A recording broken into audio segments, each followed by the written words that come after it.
Hello everyone, my name is Ben T. Mashtick. I'm the owner of PinBox 3000, and this is my 2023 video of tips for educators. I realized that over the years some of our classroom guide is a little out of date, and we've discovered some new techniques that we want to share with you when you're using the PinBox in a classroom setting.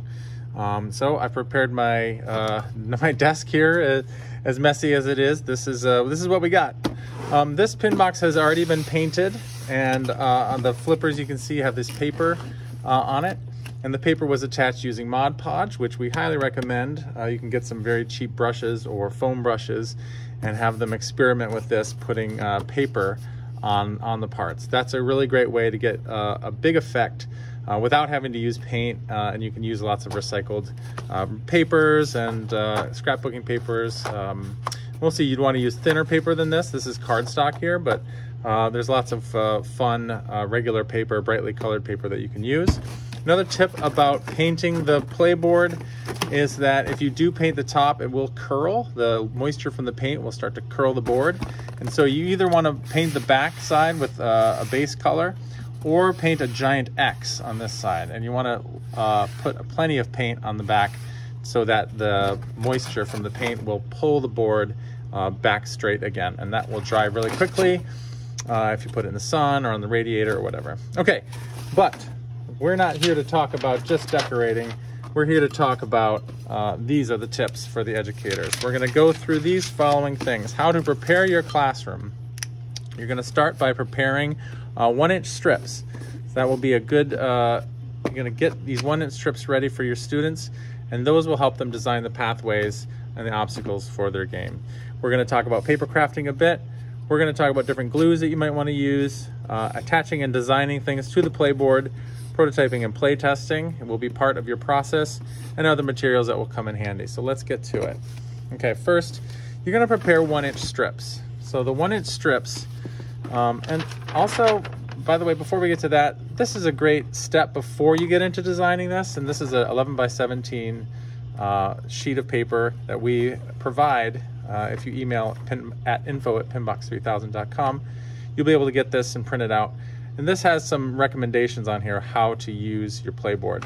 You look very closely and it says, do not build obstacles in this area that will block shots to targets behind them. Okay, so that means what I recommend is you put your hand down on your playboard or this page.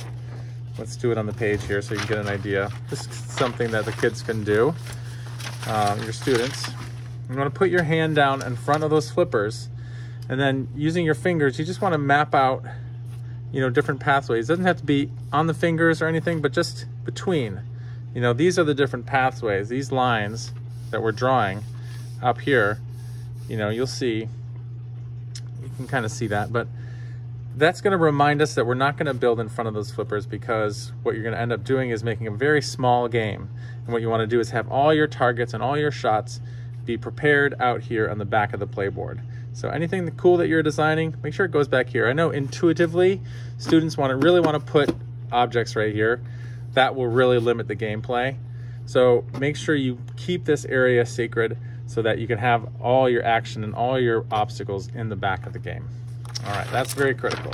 Putting this away now, we're going to start by preparing 1-inch strips.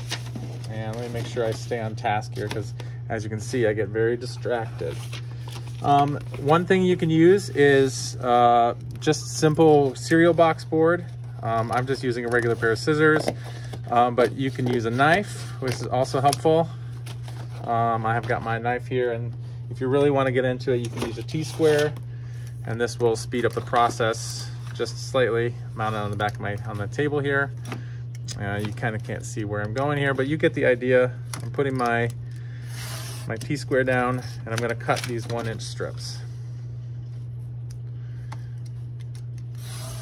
Oh, I didn't do that very well at all. Let's try that again. There we go. That's a little better. Now, it's not important that they're exactly 1 inch. Mostly you just want to have a lot of these. And your students can actually do this too if they're proficient in their tools. You can have them start by just preparing some of the paper that they want to use. So this is just cardstock from cereal box board, and I'm going to show you just a few things that you can do also with regular cardstock. This is some printed cardstock that you can get. Again, I'm not being too particular. My desk is a little crowded right now. Sorry about that. But this is really fun to get something that already has some printing on it. Like I said, it doesn't have to be exactly 1 inch, but you want to go through this step. If you have a big paper cutter in your classroom, this is caught on something. If you have a big paper cutter in your classroom, then you might want to use that. That's a very fast way of getting this done. Do 2 or 3 sheets at a time. And this is poster board, so sometimes you can find really cheap poster board. I like to use this brightly colored stuff.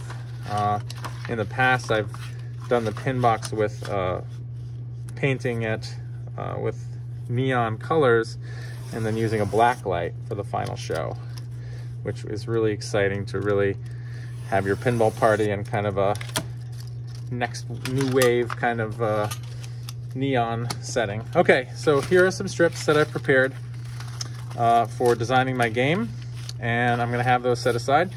I'm going to recommend a couple different ways to do this. This one is using painter tape, blue painter's tape, to prototype. Now this is not the final thing, this is just getting a test. So what I'm going to do is, for every student, I'm going to cut a bunch of these little squares, these little rectangular shapes. Now it's important to just use, I think it's important to use clean cuts instead of tearing the tape, because I do think it gives you a better sense of completion. This is a different type of tape. This is a nice, sturdier cardboard type tape. You can use other types of tape, but yeah, that's what I recommend. Get those strips together, and then what you're going to do is instruct your students to take a piece of a strip of this. It doesn't have to be as long as you have it. You know, this is a good length, about 6 or 7 or 8 inches. And then take these strips here, and you're going to start to lay it out on the game board. And for this, they're just experimenting. You know, give them a chance to try some different things out and experiment with bending and curling the paper. And then, you know, give it a shot and do a little test drive. Okay, so does that do exactly what I wanted to do? It ends up being a bouncer. So what I might want to do is, if I want it to look like this, I might have to, you know, reposition. I want it to really just give a big, smooth, rounded, and you'll notice that tape is not really holding it perfectly. But yeah, that's what I'm looking for. I want it to head to that back hole back there. That's what I'm trying to do. That's my skill shot. And every pinball game begins with a skill shot. So that's where you get your player interaction. Your first player interaction is with this skill shot. So you want something cool to happen on that first shot. So don't let the ball just bang off the backboard. Have something where something cool happens. Maybe there's a ramp, maybe there's a jump, and I'll show you a few of those in a later video. But for now, we want to get these walls started. So this is not a permanent situation here. So when the student decides that that's where they want their little wall, I would recommend taking off this tape and going into using little squares that would represent those walls or those holders by basically bending and creating a little angle here. Now I'm going to use hot glue for the sake of speed, but I can't recommend enough certain white glue. Just using an Elmer's glue. That's what I use, just a regular school white glue. I usually make a little tray for them. Every student would have a little tray at their desk, like that. And then certain easy ways to give students access to this is kind of one of my favorite ones, is taking a popsicle stick, cutting it in half or just breaking it, and then getting a little bit of like a brush end on that. And you want to make it straight. So there. Now that turned out, that kind of actually turned out really perfect. You know, it's kind of a half broken one, but you can just have it flat. But I like this because it's going to let you scrape your glue on there. So I'll do one with hot glue and one with the regular white glue. Hot glue is fast if your students are good at using it. So what you want to do is just, and what I usually do is put the wall here, and I like to, it's a little tricky because you don't want them to hold the part in their hand. So, you know, you can start by placing the angle first. And then for this, I'm just gonna map it out. So, and then we're gonna put a little dot there and very carefully squeeze. Now, my hands are up in this, so what I end up doing is using a clothespin. Clothespins are awesome for securing things while they're drying. That's especially good when you're using the white glue. All right, we've prepared the strips. We're gonna be paper crafting with these things. So with paper craft, you wanna show them some different techniques. You know, one easy technique is to show them how to curl paper. So you can either do it on the edge of a table, or you can use my scissors, which are somewhere. So it's just like curling ribbons. You just wanna grab it and start curling it. See how it's already curling? This will give them some ideas for creating curved shots in their game. So the ball, you really want the ball to have some flow, you know, so the player feels like stuff is happening and the game is actually responding to you. All right, so that's one idea. Another idea is just to play with, you know, bending and making angles on the curves, you know, creating walls, creating tunnels and arches.